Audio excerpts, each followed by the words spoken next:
Normal 10,000 సచివాలయాలంటే 10,000 hospital అంటే ఏంటది? రైతు భరోసా కేంద్రం అంటే ఏంటది? వేల సంఖ్యలో చెప్పుకోగలిగాడా? అతనికి చేతనైందే లేదు కదా.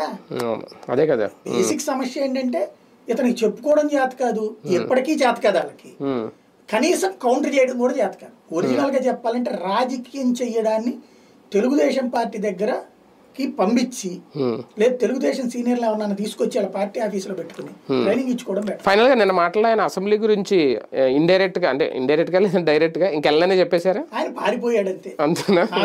పారిపోయాడు అంటే ఎందుకంటే బాబు గారు అన్నారు రండి చర్చిద్దామని, ఈయన దానికి మీరు హోదా ఇస్తారు. నా దృష్టిలో వేరే దురద కార్యకర్తలు తప్పించి కాస్త బుర్రన్న కార్యకర్త కూడా జగన్ అసెంబ్లీకి వెళ్ళాలనే కోరుకుంటాడు.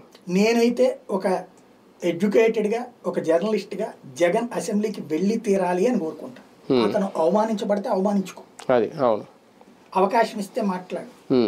గంట ఇవ్వకపోతే 5 నిమిషాల్లో నువ్వు మాట్లాడాల్సింది మాట్లాడేసి నాకు గంట టైం ఇవ్వట్లేదు అంటే నేను అన్నది. ఇప్పుడు 3 టాపిక్స్ నేను రేజ్ చేశాను ఇక్కడ కాబట్టి మీకుతో ఇంత ఫ్రీగా మాట్లాడాను, నాకు ఇంత టైం అక్కడ ఉండదు, వెళ్ళి ఉపయోగం ఏముంది అనేది ఆయన జగన్ గారు స్వయంగా ప్రశ్నించారు. ఆగిపోవాలిగా, వచ్చాడుగా 3 ఏళ్ళు చివరిలో ఆగిపోయాడు ఆయన.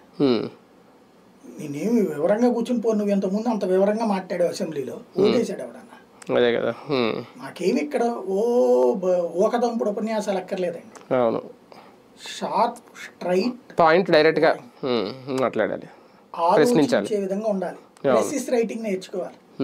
అవును, అది కావాలి. రైట్, చూద్దాం. మొత్తానికి జగన్మోహన్ రెడ్డి గారు అయితే ఇమీడియట్ గా